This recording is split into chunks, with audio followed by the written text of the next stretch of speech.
Hello students, good morning. आज की class में हम पढ़ेंगे कक्षा 8वीं का पाठ 12, जिसका नाम है पूर्वी सीमांत असम। इसके जो लेखक हैं वो है विष्णु प्रभाकर। उन्होंने इस पाठ में असम के जनजीवन के बारे में बताया है कि वहाँ के लोगों की जीवन शैली कैसी है, उनका रहन सहन, उनके रीति रिवाज, उनके त्योहार, इन सभी का वर्णन उन्होंने इस पाठ में किया है। तो चलो स्टार्ट करते हैं इस पाठ को और जानते हैं असम के जनजीवन के बारे में। कुछ लोग इसे दुर्गम पर्वतों, भयंकर भूकंपों और भयानक बाढ़ का प्रदेश समझते हैं। वहीं कुछ लोग इसे हरा भरा वन प्रांत मानते हैं, जहाँ गैंडे, हाथी, चीते और बाघ घुमा करते हैं। कुछ इसे कामरूप की जादूगरनियों का देश समझते हैं, जहाँ कामाख्या देवी का मंदिर है। कुछ ब्रह्मपुत्र का प्रदेश, जहाँ पर नाना जातियों के गीत गूंजते रहते हैं। पौराणिक कथाओं में इसका नाम प्राग ज्योतिष मिलता है। कभी इसे कामरूप कहा जाता रहा है, जिसे हम आज असम कहते हैं। कालिदास ने रघुवंश में इसे नील लोहित कहकर पुकारा, यानी कि जितने भी नाम असम राज्य के रखे गए थे उन सभी का कोई ना कोई अर्थ अवश्य था। असम नाम बहुत नया है। बर्मा की ओर से आने वाले अहोम जाति ने इस प्रदेश पर 600 वर्षों तक शासन किया था। उसी अहोम शब्द से ये असम शब्द बना है। यहाँ के जो निवासी हैं इसका उच्चारण अहोम ही करते हैं। भौगोलिक दृष्टि से देखा जाए तो असम ऊंचा नीचा क्षेत्र है। असम में अनेक जातियों के लोग मिलजुल कर रहते हैं। यहाँ पर 100 से अधिक बोलियां बोली जाती हैं। इन सब के रीति रिवाज अलग है। कभी यहाँ शिव तांत्रिकों का प्रभाव था। इसका प्रमाण कामाख्या देवी की पूजा से लगाया जा सकता है। बौद्ध धर्म का भी प्रभाव यहाँ बहुत ही अधिक रहा है। ये धर्म तिब्बत और चीन यहीं से होकर गया है। 15वीं सदी में शंकर देव ने इस प्रदेश में वैष्णव धर्म का प्रचार किया। मुसलमानों के साथ इस्लाम धर्म और अंग्रेजों के साथ यहाँ ईसाई धर्म आया। पहाड़ी जनजातियों में विशेष रूप से ईसाई धर्म फैला हुआ था। आदिकाल में धर्म और तंत्र भी कम रोचक नहीं था। इस प्रकार अगर हम देखें तो असम को विभिन्न धर्मों की मान्यताओं का विचित्र गुलदस्ता ही कहा जा सकता है। जिस तरीके से एक गुलदस्ते में विभिन्न तरीके के अलग अलग तरीके के फूल होते हैं, उसी तरीके से असम एक गुलदस्ते की तरह है, जिसमें विभिन्न जातियों के लोग मिलजुल कर रहते हैं। इस प्रदेश की संस्कृति के निर्माण में नारी का प्रमुख स्थान रहा है। कोई भी ऐसा काम नहीं है जो वो नहीं कर सकती। उड़ते हुए बादलों के नीचे, सुनहरे खेतों के बीच फसल काटती हुई असमिया बालाएं गीत गाती रहती हैं। ये जो सारी घाटी है वो मंत्रमुग्ध हो उठती है। उनका पहनावा भी बहुत सुंदर है। मेखला, छाती ढकने वाली चादर और साल, इसका लाल बूटेदार किनारा और मूंगा, रेशम और कपास के सभी घरेलू वस्त्र ये स्वयं करघों पर बुनती है। गांधी जी ने कहा था, असम की नारी जन्मजात बुनकर होती है, यानी कि असम की जो नारी होती है वो बचपन से ही बुनकर होती है। वे करघों पर कविताएं बुनती हैं। काम करते समय ये पेटीकोट और लंबी बाहों वाली समीज पहनती हैं। पेटीकोट पर सुंदर पट्टा बांधने का नियम है। रंगीन पीले होते हैं। यहाँ ये मान्यता है कि जिस लड़की को नाचना और बुनना नहीं आता वह कुछ नहीं जानती। नृत्य संगीत के क्षेत्र में भी यह प्रदेश किसी से पीछे नहीं रहा है। भैंसे लड़ाना भी यहाँ एक मनोविनोद का कार्यक्रम है। लेकिन इनका जो प्रमुख त्योहार है वो बिहू है, जो यहाँ की संस्कृति का प्रतीक है। बिहू उत्सव 3 तरह के होते हैं, काते बिहू या कंगाली बिहू, माघ बिहू या भोगाली बिहू, चतर बिहू या रंगाली बिहू। रंगाली बिहू इन तीनों में से प्रमुख है। ये बसंत के अवसर पर मनाया जाता है। ये पुराने वर्ष को विदा करके नए वर्ष का स्वागत करता है, जिसे हम हैप्पी न्यू ईयर बोलते हैं। इसके भी 3 भाग होते हैं, गौ सेवा, आमोद प्रमोद और ईश्वर सेवा। गौ सेवा के पर्व का नाम करू बिहू भी है। नववर्ष के पहले दिन मानोहर बिहू होता है। इसमें सब छोटे अपने बड़ों को नमस्कार करते हैं और मंदिर में इकट्ठे होकर कीर्तन करते हैं। इस समय प्रकृति आनंदमय होती है और ऐसे में व्यक्ति भी उसकी हरियाली में खो जाता है। यानी कि बसंत के मौसम में जैसे प्रकृति में हरियाली छाई होती है और नए फूल खिलने लगते हैं, यानी कि चारों तरफ खुशहाली छाने लगती है, तो ऐसे में मनुष्य भी चुप होकर नहीं रह सकता। वह भी तरह तरह के गीत गाने लगता है। बिहू नाच में युवक युवतियां समान रूप से भाग लेती हैं। पहले चाहे कैसे भी गीत गाए जाते रहे हों, लेकिन जब से शंकर देव वहाँ आए हैं वहाँ पवित्र कीर्तन के गीत गाए जाते हैं। वैशाख में 7 दिनों तक यह त्योहार चलता रहता है। जाति धर्म वर्ण सबसे ऊपर होकर केवल असमिया जाति की एकता और किसी प्रधान संस्कृति को प्रकट करता है। बिहू त्योहार। बांसुरी का मादक संगीत भी यहाँ बहुत लोकप्रिय है। वैष्णव नाट का प्रचार महापुरुष शंकर देव ने किया था। मणिपुर नृत्य इस प्रदेश की विशेषता है। यहाँ के निवासी हंसमुख और संतोषी हैं। पुरुष केवल धोती पहनते हैं। सर्दियों में कंधों पर चादर डाल लेते हैं। यहाँ का मुख्य भोजन दाल भात और मछली है। तंबाकू और शिकार के ये बहुत शौकीन हैं। पान ये लोग बहुत खाते हैं पर बिना कत्थे का। सुपारी भी खाते हैं। घरों में बतखे पालते हैं। अनेक प्रकार की जातियों के कारण यहाँ अनेक प्रकार के रीति रिवाज भी देखने को मिलते हैं। धीरे धीरे ये अब आधुनिक होता जा रहा है। इसी क्रम में अनेक भाषाएं और बोलियों के मेल से असमिया का जन्म हुआ है। ये इस प्रदेश की मुख्य भाषा है। लिपि बंगला के समान है लेकिन उच्चारण में थोड़ा भेद है। यहाँ सा का उच्चारण ख की तरह होता है। अपने प्रदेश को असम नहीं अहोम कहते हैं और चा को ये सा बोलते हैं। असम के उत्तर में भूटान है।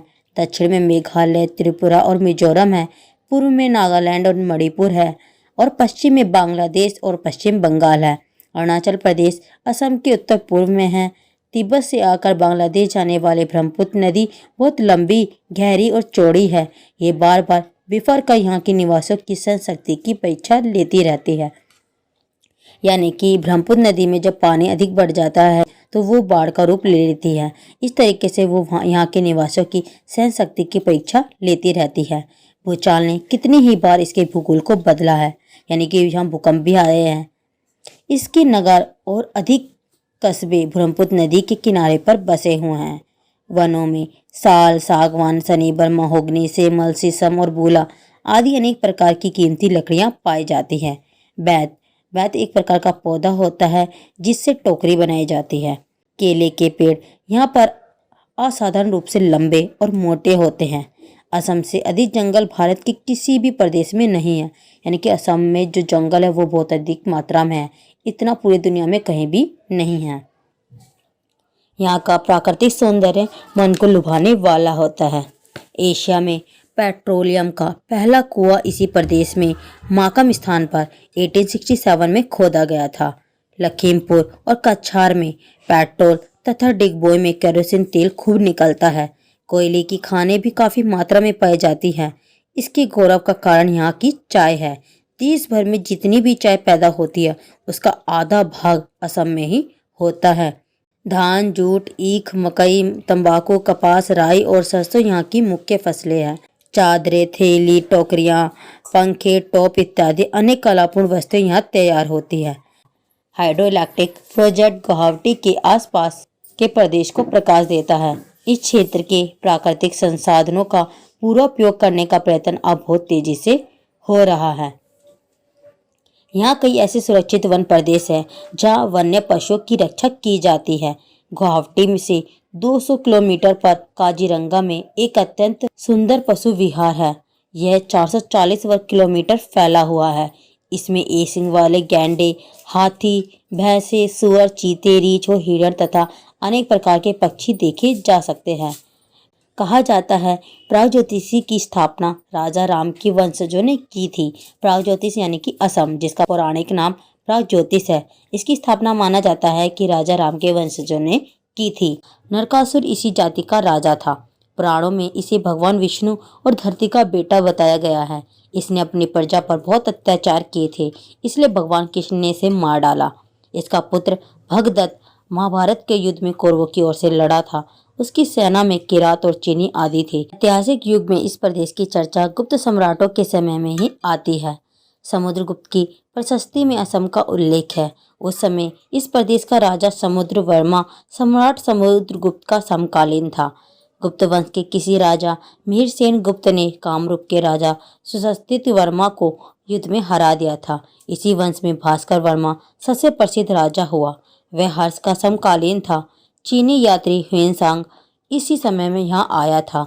उसने इस प्रदेश के बारे में लिखा है कि यहाँ की भूमि उर्वरा है, जलवायु आर्द्र और उष्ण है, नहरें सदा बहती रहती हैं, यहाँ के निवासी सरल और सच्चे हैं, वे देवी की पूजा करते हैं। यहाँ अनेक देवी मंदिर और संप्रदाय हैं। इसके बाद अनेक राजवंश आए और गए कोच वंश के शासकों के समय वैष्णव कला और संस्कृति का यहाँ बहुत प्रचार हुआ। उन्होंने अहोमों को आगे बढ़ने से रोका, लेकिन कुछ ही समय में उनकी शक्ति बहुत बढ़ गई थी। किनकी? अहोमों की मतलब अहोम जाति के लोगों की।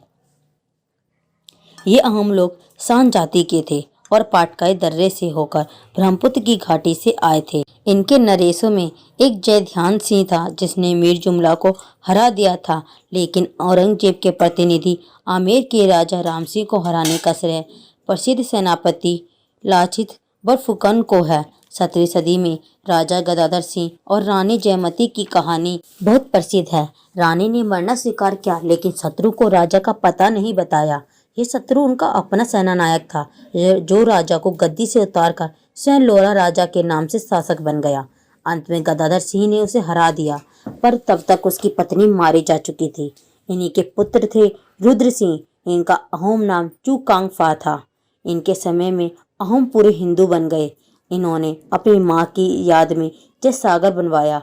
ये कवि भी थे, लेकिन इनके बाद अहोम लोग आपस में ही लड़कर मर गए। मुसलमान बादशाह यहाँ के लोगों को लुटेरे समझते थे, जो समृद्ध प्रदेश को लूट जाते थे। कुछ दिन इस प्रदेश पर बर्मा का अधिकार भी रहा, लेकिन ईस्ट इंडिया कंपनी ने इस प्रदेश को अपने अधिकार में ले लिया। आप जानते ही हो ईस्ट इंडिया कंपनी किसकी थी? अंग्रेजों की।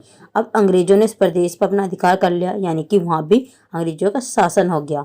इसके बाद इस प्रदेश की भी स्थिति पूरे भारत जैसी हो गई। उन लोगों में भी स्वाधीनता के लिए तड़प पैदा हुई। सन 1857 के स्वतंत्रता संग्राम में यहाँ के पेली बरफुकन जैसे व्यक्तियों ने ब्रिटिश शक्ति को चुनौती दी। मणिराम और महेशचंद बरुआ हंसते हंसते फांसी पर चढ़ गए।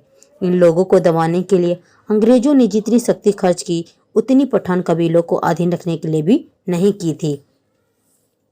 गांधी युग में तरुण राम फुकन, नवीन चंद्र बरदलोई, गोपीनाथ बरदलोई आदि नेताओं का योगदान बहुत ही महत्वपूर्ण रहा है। सन 1942 के भारत छोड़ो आंदोलन में भी यह प्रदेश पीछे नहीं रहा। पुरुषों के साथ स्त्रियां भी बलि देने से नहीं चूकी। असमिया साहित्य का उदय 13वीं शताब्दी में हेम सरस्वती के पहला चरित्र से माना जाता है। 14वीं सदी में माधव कंदली ने रामायण का अनुवाद किया था। उनकी रचना देवजीत असमिया की पहली महान कृति है, लेकिन इस साहित्य को सही दिशा 15वीं सदी में महापुरुष शंकर देव ने दी। उस समय उनकी कीर्तन घोष, माधव देव की नाम घोष और बड़ा गीत जैसी रचनाएं सामने आई। आधुनिक साहित्य का जन्म 19वीं शताब्दी में मिशनरियों के संपर्क से हुआ। आज के प्रसिद्ध लेखकों में हेमचंद्र गोस्वामी, लक्ष्मी नारायण बेजबरुआ, चंद्र कुमार अग्रवाल, नलिनी बाला देवी, ज्योति प्रसाद अग्रवाल, कमलेश्वर चालिका जैसे महान व्यक्तियों के नाम हैं, जिनका नाम प्रसिद्ध लेखकों में आता है। यहाँ बंगला, उड़िया, हिंदी, मुंडारी और नेपाली आदि भाषाएं बोली और समझी जाती हैं। आप यदि गुवाहाटी से नाव में बैठकर पूर्व की ओर डिब्रूगढ़ जाएं, तो अनेक मनमोहक दृश्य दिखाई देंगे आपको। नदी के बीच में एक सुंदर टापू है। गुवाहाटी असम का प्रवेश द्वार है ये। शिवरात्रि को यहाँ मेला लगता है। कामाख्या देवी का मंदिर यहीं पर है और नवग्रह का सबसे पुराना मंदिर भी यहीं स्थित है। ब्रह्मपुत्र पर सूर्यास्त का दृश्य बहुत ही रंगीन होता है। इसके अतिरिक्त दूसरे प्रसिद्ध नगर हैं नौगांव धान उत्पादन के लिए, शिवसागर ऐतिहासिक स्थानों के लिए, नामरुख खाद के कारखाने के लिए, नाहरकाटिया एवं डिब्रूगढ़ तेल और गैस के लिए तथा तिनसुकिया व्यापार के लिए। डिब्रूगढ़ और जोरहट संस्कृति और शिक्षा के केंद्र हैं। लेकिन असम की यात्रा ब्रह्मपुत्र के बीच में बसे हुए माजुली द्वीप को देखे बिना पूरी नहीं हो सकती। महापुरुष शंकर देव द्वारा स्थापित वैष्णव संप्रदाय का मुख्य क्षेत्र है ये। असम की संस्कृति का सच्चा रूप यहीं पर मिलता है। यहीं पर आप असमिया नाट्य, नृत्य और संगीत से परिचय प्राप्त कर सकते हैं।